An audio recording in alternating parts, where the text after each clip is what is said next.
내 이름을 조용히 부르는 목소리가 병원 복도 끝에서 흘러왔다. 은영아. 이름 하나가 어떻게 사람의 다리를 굳게 만들고 오래 묻어둔 기억을 훅 끌어올릴 수 있는지 그 순간 알았다. 나는 동작을 멈춘 채 천천히 고개를 돌렸다. 하얀 머리를 가지런히 넘기고 주름이 깊게 팬 눈가에는 세월이 주는 어떤 단단함과 말하지 못한 그리움이 동시에 담겨 있었다. 그리고 그 눈동자 속에는 50년 전 여름의 햇빛이 그대로 박혀 있었다. 나는 숨도 제대로 쉬지 못한 채 그의 이름을 조심스럽게 불렀다. 진혁 씨. 내가 알던 그 사람은 젊고 수줍고 귀가 잘 붉어지던 남자였다. 지금 내 앞에 선 사람은 세월을 견뎌낸 목소리와 노년의 고요함을 가진 남자였다. 그런데도 그가 나를 바라보는 시선만큼은 한 번도 늙지 않은 것처럼 맑고 흔들리지 않았다. 늦어서 미안해. 너한테 오는데 반세기가 걸려버렸네. 그 말을 듣는 순간 내 마음 어디선가 오래된 꽃잎 하나가 소리 없이 떨어지는 느낌이 들었다. 그리고 그는 덧붙였다. 나 너한테 할 말이 남아있었어. 그날 50년 만에 재회로부터 시작된 이 긴 이야기를 지금부터 천천히 들려드리고자 한다. 오디오북 듣기 전에 구독과 좋아요 부탁드립니다. 내 이름은 윤은영, 69이다. 내가 20살이던 여름의 일이다. 가난했지만 희망만큼은 선명했고 무엇보다 마음이 쉽게 설레던 시절이었다. 그 시절 내가 일하던 곳은 동네에서 가장 오래된 책방이었다. 마이너스 오래된 책방의 여름 냄새. 그 책방은 오래된 나무 서가 위에 연습장이 가득 꽂혀 있었고 햇빛이 비칠 때면 먼지 입자들이 공중에서 춤추며 종이 위로 포근하게 내려앉곤 했다. 창문을 열면 바람이 책장을 스르륵 넘기던 소리가 났고 그 사이로 들려오는 빗방울 소리마저 그 여름엔 어쩐지 아름답게 들렸다. 그때 그곳에 조용히 책을 읽는 한 남자가 있었는데 그가 바로 김진혁이었다. 마이너스 초면엔 어색했지만 따뜻했던 사람. 진혁 씨는 말수가 적었다. 누가 와도 크게 웃지 않고 그저 조용히 고개를 끄덕이며 서가 사이로 걸어다니던 사람. 그가 책을 읽을 때면 이마에 머리카락이 내려와 손으로 습관처럼 넘기곤 했는데 그 동작이 어쩐지 참 부드러웠다. 그리고 웃을 때마다 귀 끝이 붉어졌는데 그게 그렇게 좋았다. 비가 억수같이 내리던 어느 날 손님도 없고 책방은 조용했다. 나는 시집 코너를 정리하다 실수로 한 권을 바닥에 떨어뜨렸고 그 순간 누군가가 허리를 숙여 그 책을 주워들었다. 이거 좋아하세요? 그는 책 표지를 제 쪽으로 살짝 돌려 보이며 말했다. 바람이 불던 날의 기록. 내가 좋아하던 시집이었다. 나는 당황해서 책을 얼른 받으며 말했다. 아, 네. 종종 읽어요. 그는 조용히 미소 지었다. 좋은 책이에요. 천천히 읽으세요. 그 짧은 한마디에 심장이 살짝 뜨거워졌다. 사람 마음이란 게 참 간단하다. 큰 사건이 없어도 한 문장 한 미소로 누군가는 마음속에 들어온다. 우리는 그날 이후 자연스럽게 가까워졌다. 일이 끝나고 책방 불을 끄면 그가 제안을 했다. 늦지 않았으면 자전거 타러 갈래요? 한강 아래를 달리던 그 밤들을 나는 아직도 잊지 못한다. 별빛이 강 위에 조용히 내려앉고 강바람은 내 둘러싼 내 작은 어깨를 감싸주었다. 그의 자전거 뒤에 앉아 바람을 맞으며 달리면 저 멀리 보이는 서울의 불빛이 마치 영화 속 장면처럼 흔들렸다. 그는 나를 내려놓을 때마다 늘 같은 말을 했다. 조심히 들어가요. 그리고 그 말은 그 시절의 나에게 전부였다. 우리의 여름은 지금 돌이켜보면 종이처럼 얇은 운명의 틈 위에 시작된 사랑이었다. 아버지가 쓰러졌다는 연락이 왔고 집안 사정은 단숨에 엉망이 되었다. 나는 진혁 씨에게 아무 말도 못하고 부산으로 내려가야 했다. 마지막 순간 역으로 뛰어온 그 사람은 숨이 차서 말도 제대로 못했다. 은영아, 나 기다릴게. 그 말만이 기차 창밖으로 점점 멀어져가는 그 사람과 함께 내 마음에 남았다. 그리고 여름은 그렇게 끝났다. 마이너스 노력했지만 닿지 않던 손길.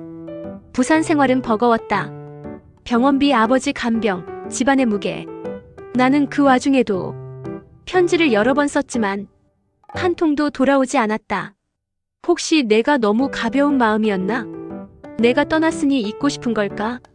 수많은 생각이 밤마다 나를 괴롭혔다. 결국 우리는 연락을 잃었고 그 여름에 빛나던 시간은 흐르는 듯 지워졌다. 하지만 완전히 사라지지는 않았다. 잊고 살았던 긴 세월 속에서도 어딘가 마음 깊은 곳에 그 사람의 이름은 낡은 책갈피처럼 끼워져 있었다. 그리고 그 책갈피가 50년 만에 다시 펼쳐진 것이다. 남편이 세상을 떠난 지 어느덧 몇 해가 흘렀다. 그 빈자리에 익숙해지는 데에는 시간이 오래 걸렸다. 식탁에서 마주 앉아 밥을 먹던 사람, 늦게 들어오면 잔소리하곤 했던 사람. 그런 사소한 일상들이 이제는 침묵만 남아 있었다. 그 침묵 속에서 허리가 점점 아파왔고 결국 병원에 가게 되었다.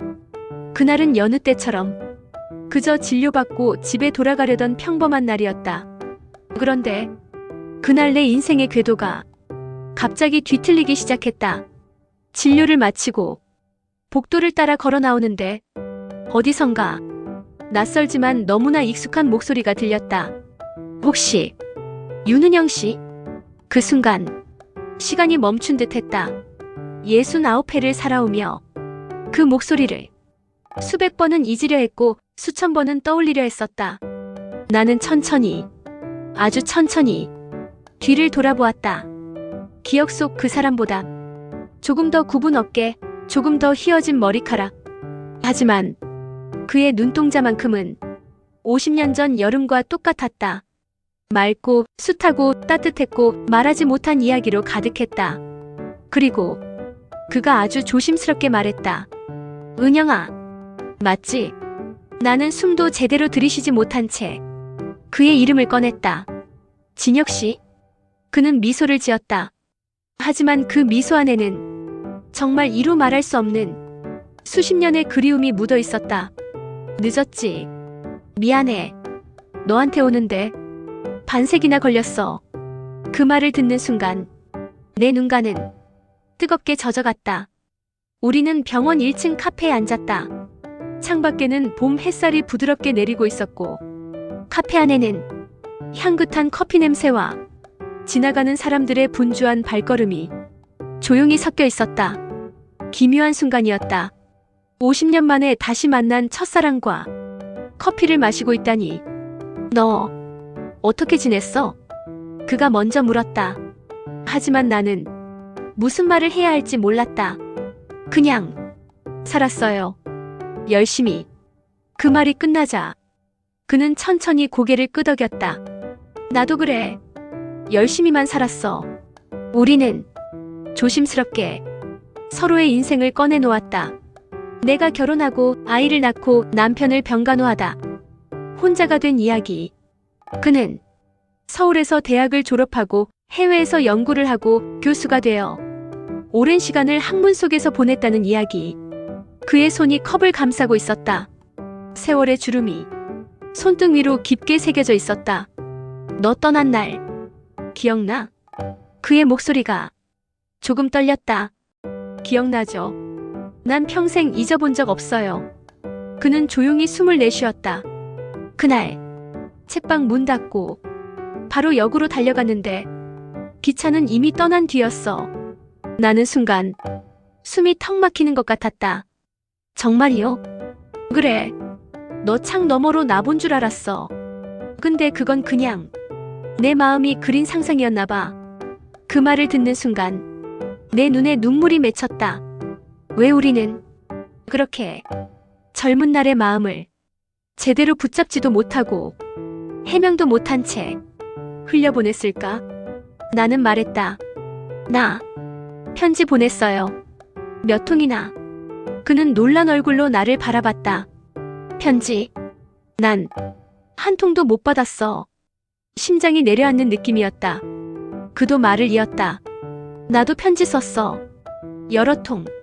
근데 답장이 오지 않아서 우리는 서로에게 손을 뻗었지만 그 손이 중간에서 허공에 멈춘 채 닿지 않았던 시절을 그제야 알았다. 반세기가 지나 비로소 깨닫는 잔인한 사실이었다. 우리가 서로를 오해한 거네요. 그래, 그랬나 봐. 그는 고개를 숙였다. 그리고 조용히 말했다. 그때 조금만 더 용기를 냈더라면, 조금만 더 찾아갔더라면. 나는 그의 말을 끊었다. 우리 서로 너무 바빴던 시절이었죠. 삶이 너무 버거웠잖아요. 그는 조용히 내 손등에 손을 올려놓았다. 그리고 말했다. 은영아, 너를 다시 만나게 될 줄은 정말 몰랐어. 그날 이후 우리는 자주 만났다. 병원 앞 벤치에서 나란히 앉아 봄 햇살을 받으며 이야기하기도 했고, 근처 작은 공원을 걸으며 그 시절 책방 이야기를 이어가기도 했다. 그와 함께 걷는 길은 이상하게도 오래전 멈춰있던 시간이 다시 흐르기 시작하는 것만 같았다. 나는 마음속으로 생각했다. 이 사람이 떠난 자리를 내 마음이 너무 오래 비워뒀구나. 봄바람이 불 때마다 그 시절 우리 둘을 감싸던 한강의 바람이 그대로 느껴지는 듯했다. 그와 헤어진 날 그가 무언가를 건넸다. 이거 너한테 말로는 잘 못할 것 같아서. 작은 봉투 하나. 내 이름이 그의 필체로 쓰여 있었다. 집에 돌아와 편지를 펼쳤다. 그 안에는 그의 지난 50년이 고스란히 담겨 있었다. 어머니의 오랜 병수발, 연구와 강의를 하며 쌓여갔던 외로움, 그리고 젊은 날의 사랑을 잊으려 했지만 결국 잊지 못했다는 고백. 편지의 마지막 문장은 오래된 잉크 냄새처럼 가슴 한가운데 파고들었다. 은영아, 내가 떠난 뒤 누군가에게 마음을 주는 게 너무 두려웠어. 그날 나는 오랜 세월 숨겨둔 마음이 천천히 풀려가는 것을 느꼈다. 나는 그날 밤 잠들지 못했다. 침대에 누워 천장을 올려다보며 생각했다. 그가 50년간 어떤 마음으로 살아왔을지, 그 마음이 얼마나 깊고 조용한 상처였을지, 그리고 그가 내 이름을 언제까지 가슴 어딘가에 간직해왔는지. 나는 그제야 깨달았다. 첫사랑은 세월이 흐르면 사라지는 것이 아니라 세월 속에 남아 숙성되는 것이라고. 진혁 씨와 다시 마주한 지 얼마 지나지 않았지만 우리는 마치 오래전 끊겼던 선이 천천히 다시 이어지는 것처럼 자연스럽게 서로의 하루에 스며들기 시작했다. 처음엔 병원 진료 때문에 어쩌다 한번 보는 사이였는데 며칠 지나 그는 말했다. 은영아, 혹시 내일도 병원 오나요? 아니요, 내일은 없어요. 그는 아주 잠시 망설이는 듯 하더니 조심스럽게 말했다. 그럼 내일도 볼래요? 그 한 문장, 그 짧은 제안이 내 마음 어딘가를 따뜻하게 데웠다. 다음 날 우리는 병원 근처 작은 공원에서 만났다. 공원은 조용했고 벚꽃은 이미 절반쯤 지고 있었지만 가끔씩 남은 꽃잎들이 바람에 실려 날아왔다. 벤치에 나란히 앉은 우리는 말을 많이 하진 않았다. 다만 그냥 기분 좋은 침묵이 있었다. 그 침묵 속에서 내가 먼저 말했다. 이런 시간이 참 오랜만이에요. 그는 미소 지으며 말했다. 나도 그래. 누구랑 그냥 아무 말 없이 앉아있는 게 이렇게 편한 느낌인 줄 몰랐어. 그 사람의 옆모습을 보며 나는 20살의 그 여름을 떠올렸다. 책방 불을 끄고 한강 아래를 달리던 밤, 별빛 아래 그의 등 뒤에 기대어 바람 소리를 들었던 그 시절. 그때도 그는 말이 많지 않았지만 곁에만 있어도 마음이 편안해지던 사람이었다. 그리고 50년이 지난 지금도 그 편안함은 조금도 변하지 않았다.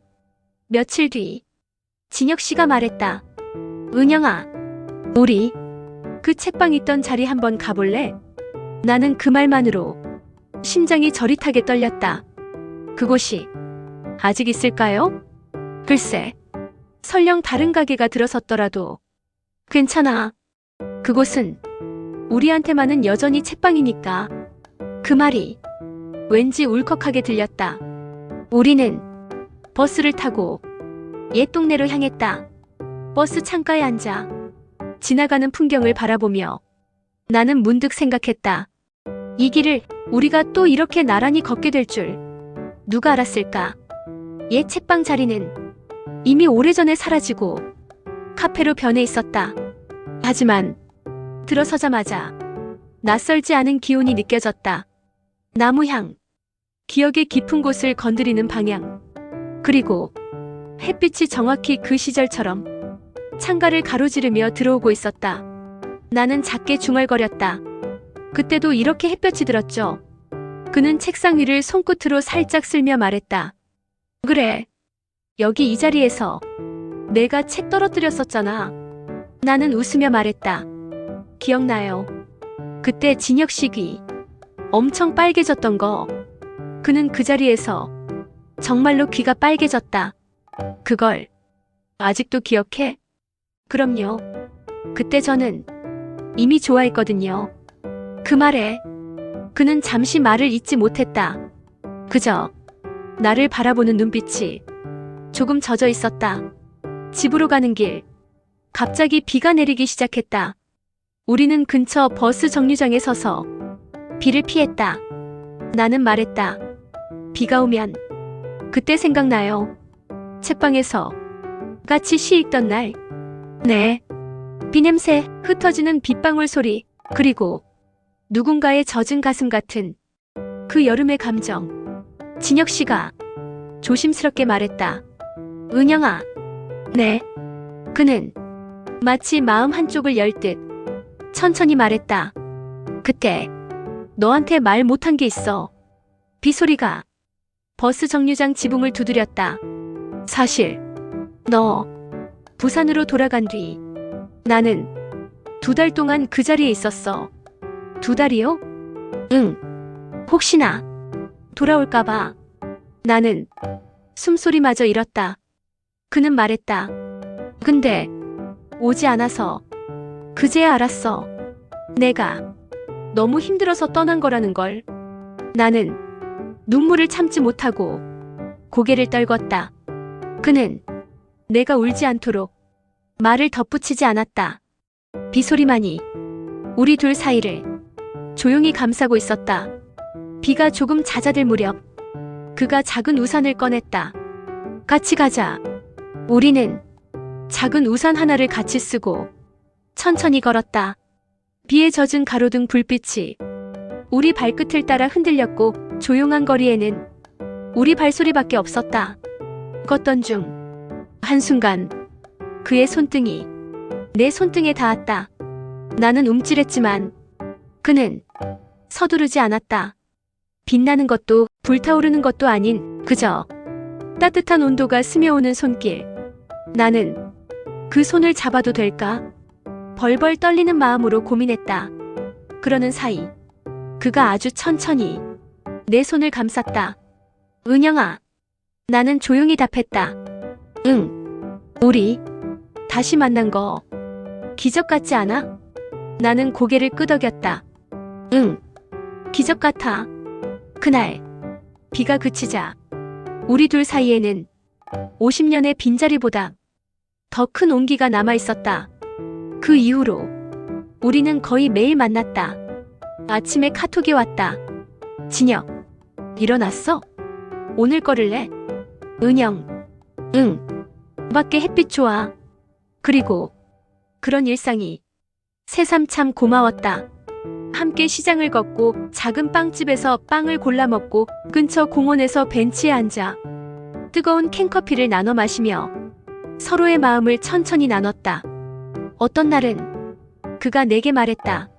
은영아, 난 지금이 참 좋아. 나는 웃으며 말했다. 나도 그래요. 그러자 그가 슬며시 덧붙였다. 우리 좀 늦긴 했지만 괜찮을까? 나는 그 말이 무엇을 의미하는지 알았다. 그래서 그에게 천천히 말했다. 우린 늦은 게 아니라 돌아온 거예요. 그 말에 그는 그날 처음으로 예전의 그 수줍은 소년처럼 귀를 붉혔다.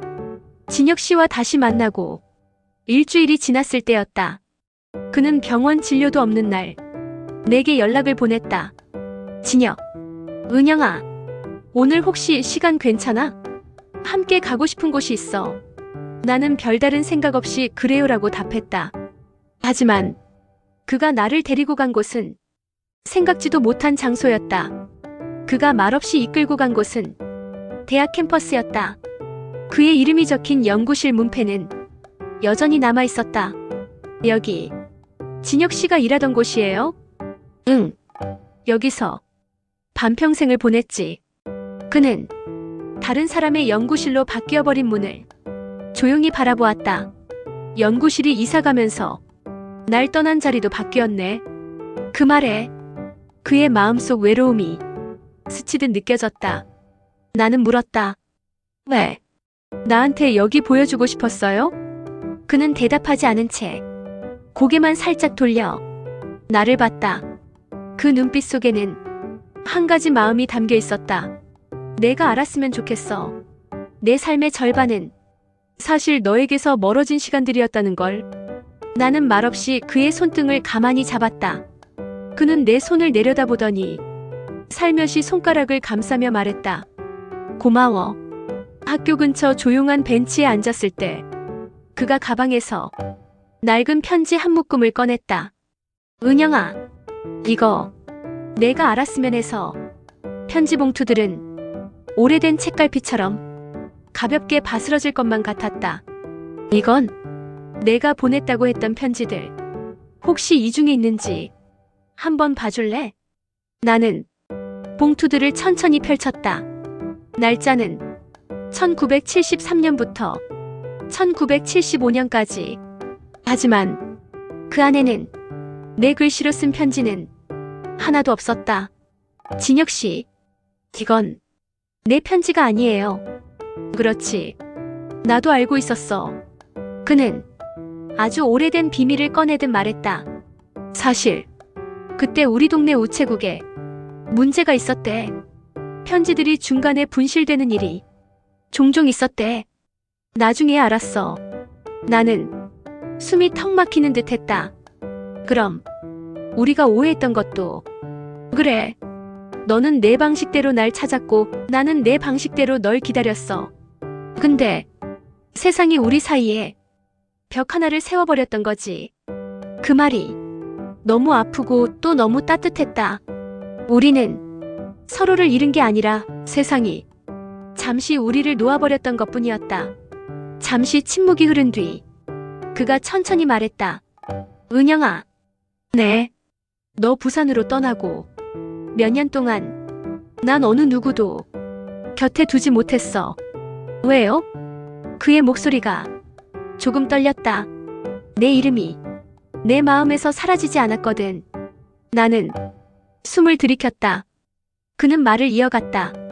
사람들이 그랬어. 그 나이에 첫사랑이 뭐냐고. 잊고 살아라고. 근데 사람 마음이라는 게 말한다고 지워지는 게 아니더라. 나는 그의 손을 더 꼭 잡았다.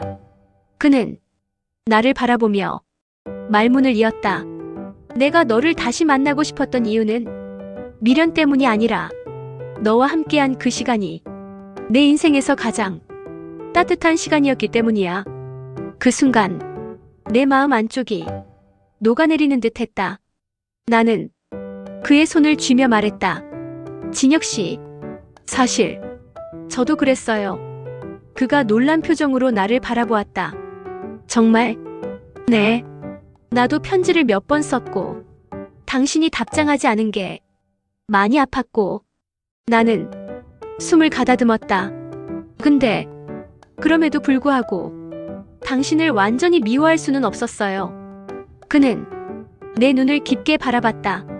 왜? 나는 그에게 아주 오랜 시간 숨겨둔 대답을 마침내 꺼냈다. 당신은 내 젊은 날의 가장 좋은 부분이었거든요. 그 말에 그의 눈가에 미세하게 빛나는 물기가 맺혔다. 은영아, 고맙다. 아니에요. 내가 고마워요. 이렇게라도 다시 만나게 해줘서. 그는 손을 떨며 말했다. 너 떠난 이후 아무에게도 마음을 못 줬어. 나는 고개를 들었다. 왜요? 그는 하늘을 올려다보며 말했다. 누군가를 좋아하게 될 때마다 내가 떠올랐어. 그럼 어느 순간 그 마음이 미안해졌어. 너에게 더 잘해줘야 했는데 그런 마음이 앞섰거든. 그의 표정은 마치 청년 시절로 되돌아간 듯 했다. 하지만 그 속에는 세월이 만든 상처도 깊게 배어 있었다. 그래서 결혼도 못했어. 너무 오래 마음이 묶여 있었거든. 그 말에 내 가슴도 아릿하게 저렸다. 진혁 씨, 그럼 그 기나긴 시간 동안 혼자였던 거예요? 그는 미소를 지으며 말했다. 응. 근데 지금은 그 시간이 다 의미 있게 느껴져. 왜요? 그는 나를 부드럽게 바라봤다. 너한테로 돌아오는 길이었으니까. 우리는 학교 근처 오래된 느티나무 아래에서 한참을 더 앉아 있었다. 아이들과 학생들이 지나가고 햇빛이 입 위에서 반짝거렸고 바람이 우리 두 사람의 머리카락을 가볍게 날렸다. 그는 나지막이 말했다. 은영아, 남은 인생은 너랑 같이 쓰고 싶어. 나는 한참을 말하지 못했다. 그리고 천천히 말했다. 나도 그래요. 그는 조금 놀란 듯 웃었다. 정말? 응. 50년 동안 떠나있던 마음이 이제야 돌아온 것 같아요. 그는 마치 청년처럼 귀가 다시 붉어졌다. 몇 날 뒤 그는 제안을 했다. 우리 어디 조용한데 하루만 다녀올까? 나는 잠시 고민하다 고개를 끄덕였다. 우리는 바닷가 작은 도시로 향했다. 손을 잡고 걸은 해안길, 사진을 찍어주다 서로 웃던 순간들, 파도 소리를 들으며 나눈 긴 대화들. 그 하루의 모든 장면은 20살의 여름을 노인의 옷을 입혀 돌려보낸 듯했다. 진혁 씨가 말했다. 은영아, 내가 웃는 걸 오랜만에 본 것 같아. 나는 말했다. 이 웃음, 진혁 씨 때문이에요. 그는 시선을 피했다. 여전히 수줍은 소년처럼 집으로 돌아오는 기차 안에서 창밖으로 스치는 조명을 보며 나는 속삭이듯 말했다. 진혁 씨, 우리 연인이라고 해도 돼요? 그는 놀라서 나를 바라봤다. 그러곤 천천히, 아주 천천히 내 손을 감싸며 말했다. 은영아, 나는 이미 오래전부터 너의 사람이었어. 그 말은 내 남은 생을 조용히 밝혀주는 등불 같았다. 바다 여행을 다녀온 뒤 우리의 하루는 조금씩 그러나 뚜렷하게 달라지기 시작했다. 이전에는 시간 괜찮아요? 혹시 오늘은 만날까요? 조심스러운 말로 시작했지만 이제는 아침 눈을 뜨면 자연스레 서로의 이름을 먼저 떠올리는 사이가 되었다. 어느 아침 그가 갑자기 전화를 걸어왔다. 은영아, 혹시 지금 집이니? 네, 왜요? 커피 마시고 싶어서. 그 말이 왜 그렇게 사랑스럽게 들렸을까? 나는 웃음을 참지 못하고 대답했다. 지금 나갈게요. 우리는 집 근처 작은 카페에서 만났다. 햇빛이 참 좋았던 날이었다. 창가 자리에서 따뜻한 아메리카노를 마시며 그는 말했다. 이런 게 좋다. 뭔데요? 이렇게 당연하게 너랑 앉아 있는 거. 나는 가슴이 말랑하게 풀리는 것을 느꼈다. 나도요. 당연함이 세상에서 제일 어렵잖아요. 그는 천천히 고개를 끄덕였다. 맞아. 젊어서는 쉬웠는데 나이가 들수록 누군가와의 함께가 참 귀해지더라. 그 말이 매갈이 없는 공허함이 아니라 단단한 삶에서 나온 진실이라는 걸 나는 알 수 있었다. 며칠 뒤 그가 말했다. 은영아, 혹시 내 집 한번 올래? 그 말은 단순한 초대보다 훨씬 길고 진지한 맥락을 담고 있었다. 그가 살고 있는 곳은 조용한 오래된 연립주택이었다. 문을 열자 햇빛이 들어오는 작은 거실과 책이 가득 꽂힌 서가가 보였다. 여기서 오랫동안 혼자 있었어요? 그는 책 한 권을 내려놓으며 말했다. 응. 아침엔 조용했고 밤엔 더 조용했고. 나는 물었다. 외롭지 않았어요? 그는 조금 늦게야 대답했다. 외로웠지. 그렇다고 누군가에게 쉽게 손 벌릴 수도 없었어. 그게 더 겁났으니까. 뭐가요? 그의 눈빛이 흔들렸다. 누군가를 잃는 게. 그 말에 나는 숨이 턱 막히는 듯 했다. 어쩌면 첫사랑을 잃은 상실감이 그의 평생 동안 눈에 보이지 않는 그늘로 그를 붙잡고 있었던 건 아닐까? 그가 물었다. 저녁 먹고 갈래? 나는 고개를 끄덕였다.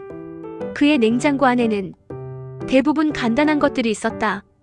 달걀, 두부, 작은 김치통. 항상 이렇게 드셨어요? 그가 멋쩍게 웃었다. 요리 못해. 그래도 라면은 잘 끓여. 나는 웃음을 터뜨렸다. 그럼 오늘은 제가 해드릴게요. 오랜만에 누군가를 위한 요리를 했다. 달걀말이와 두부구이, 된장국. 그는 숟가락을 들며 말했다.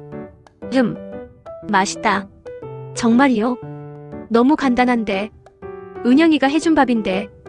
그게 제일 맛있지. 그 말 한마디에 뭉근하게 행복이 솟아올랐다. 누군가와 밥을 먹는다는 건 그저 식사가 아니라 서로의 하루를 나누는 일이라는 걸 오랜만에 다시 느꼈다. 밥을 먹고 둘이 커피를 마시며 대화를 이어가던 중 그가 갑자기 진지한 얼굴로 말했다. 은영아. 응.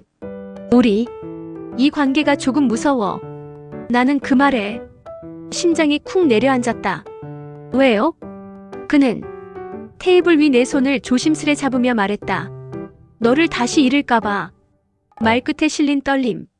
그 떨림은 한때 젊은 청년이 50년 동안 혼자 버텨온 감정의 무게였다. 나는 그의 손을 천천히 감싸주고 말했다. 이번엔 저 안 떠나요. 그의 눈동자가 흔들렸다. 정말? 네. 이제 제가 지켜줄게요. 그 말에 그는 아주 천천히 숨을 내쉬었다. 그리고 마치 어린아이처럼 내 어깨에 머리를 기댔다. 그 순간 나는 느꼈다. 이 사람은 강한 척했지만 사실은 내가 알던 그 청년 그대로였다. 순하고 부드럽고 누군가를 깊이 사랑할 줄 아는 사람. 시간은 느리게 흘렀다. 우리는 아무 말도 하지 않고 그대로 조용히 앉아 있었다. 그의 머리를 쓰다듬어주며 나는 생각했다. 젊은 시절의 사랑은 두근거림으로 시작되지만 노년의 사랑은 안심으로 시작되는구나.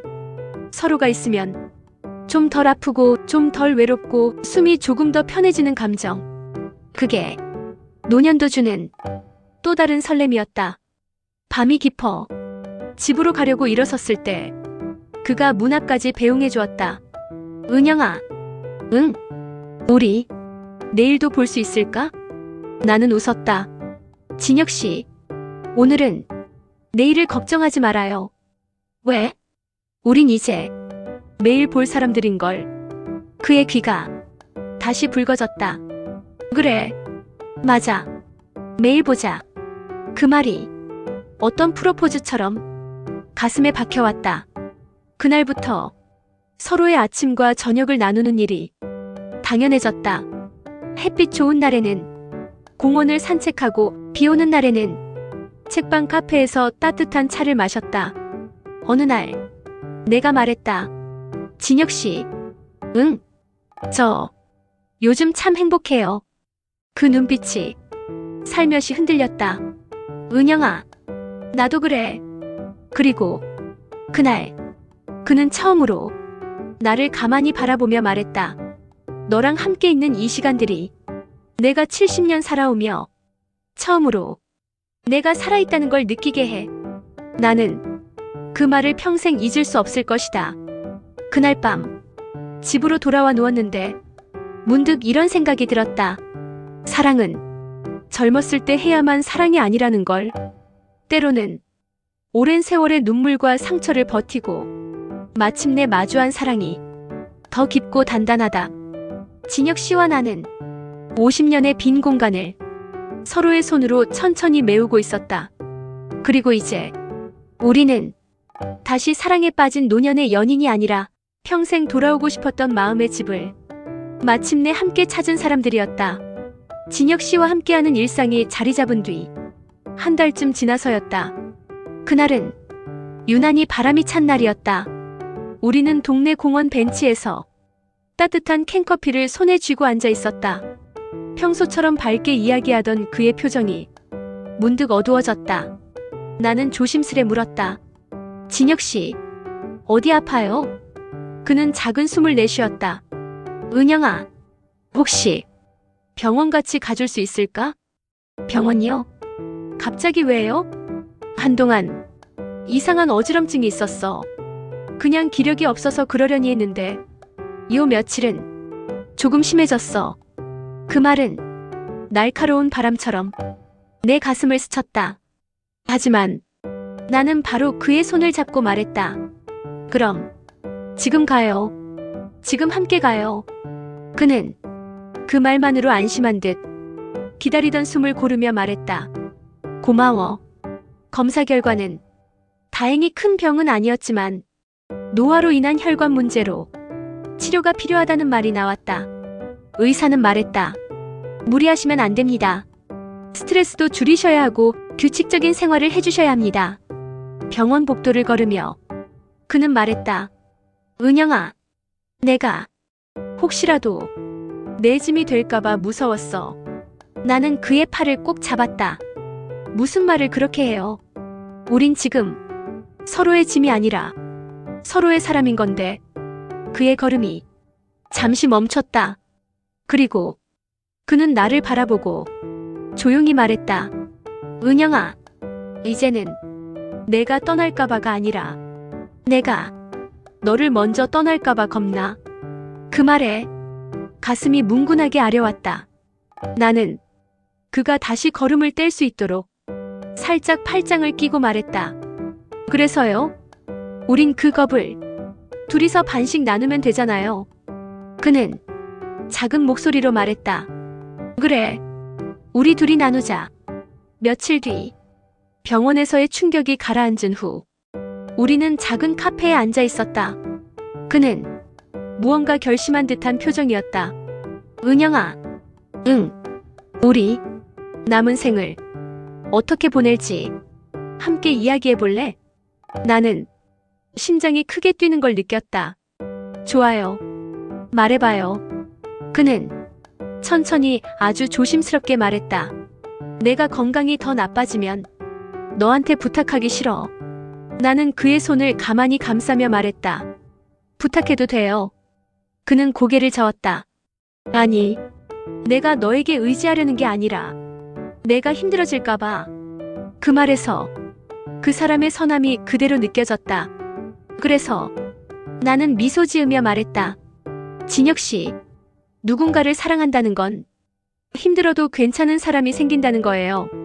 그는 입술을 꽉 깨물었다.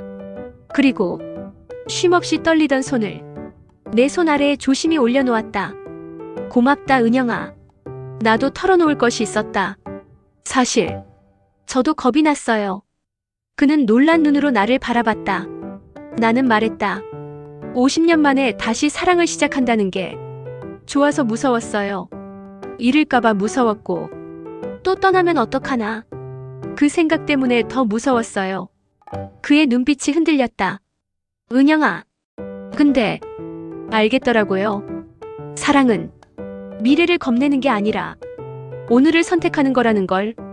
그는 한참 동안 아무 말도 하지 못했다. 그리고 나지막이 말했다. 내가 있어서 내 오늘이 참 고맙다. 며칠 뒤 그가 전화를 걸어왔다. 은영아. 응. 우리 여행 갈까? 여행요? 응. 멀리 말고 우리 둘이 손잡고 천천히 걸을 수 있는 곳. 그런데 나는 웃으며 말했다. 좋아요. 어디든. 그는 말했다. 은영아, 너랑 여행하는 거 내 버킷리스트였어. 나는 그 말에 가슴이 뭉클했다. 우리는 남해 바다 근처 작은 항구 마을로 향했다. 기차 창밖으로 스치는 풍경을 보며 그는 말했다. 젊을 때 그렇게 떠돌아다니고 싶었는데 겁이 많아서 못했어. 왜요? 내가 없어서. 나는 그의 손등에 살며시 손을 얹었다. 그는 나를 바라보며 말했다. 근데 이제 내가 있으니까 어디든 갈 수 있을 것 같아. 그 말이 기차의 흔들림보다 내 마음을 더 흔들었다. 도착한 바닷가에는 바람이 시원하게 불었다. 우리는 신발을 벗고 바닷물에 발을 담갔다. 해가 천천히 지고 있었다. 하늘은 분홍빛과 주황빛이 섞여 있었다. 그는 말했다. 은영아. 응. 우리 이제는 서로한테 작별 인사 없는 사랑을 하자. 나는 물었다. 그게 무슨 뜻이에요? 그는 나를 바라보며 말했다. 헤어지는 게 아니라 언제나 다시 만나는 사랑. 당장 내일이 아니라도 언젠가는 꼭 다시 만나는 사랑. 그 말이 마음 깊숙이 파고들었다. 그래서 나도 말했다. 진혁씨, 우리 같이 끝까지 걸어요. 그는 천천히 내 손을 잡았다. 바람이 불고 파도가 발목을 적시고 어느새 우리 둘의 그림자가 긴 물결 위에 나란히 드리워졌다. 숙소로 돌아오는 길에 그가 갑자기 발걸음을 멈췄다. 은영아. 응. 그는 내 두 손을 가볍게 잡았다. 너는 내 마지막 봄이야. 내 눈가가 순식간에 뜨거워졌다. 그는 조용히 말을 이어갔다. 내 인생이 길었지만 참 외로움도 많았는데 너 만나고 난 뒤로 자꾸 내 마음에 꽃이 피는 것 같아. 나는 떨리는 목소리로 말했다. 진혁씨, 저도요. 당신 때문에 내 인생이 다시 피어나요. 우리는 한참 동안 말도 없이 서로를 바라봤다. 세월을 지나 마침내 같은 곳에 닿은 사람들만이 가질 수 있는 침묵이었다. 며칠 뒤 집으로 돌아온 나는 그날 여행 사진을 한 장 한 장 넘겨보았다. 그리고 문득 이런 생각이 들었다. 사랑은 젊음의 전유물이 아니구나. 나이가 들수록 사랑은 더 조심스럽고 더 천천히 다가오고 더 깊이 스며들고 더 오래 남는다. 젊은 날의 우리는 상처 하나로 쉽게 등을 돌렸지만 노년의 우리는 작은 두려움 하나조차 둘이서 반씩 나누었다. 그가 내게 말했다. 너는 내 마지막 봄이야. 그 말은 내 남은 인생을 빛으로 물들였다. 그리고 이제 내 마음속 대답은 단 하나였다. 진혁씨, 남은 생 우리 함께 걸어요. 천천히 끝까지.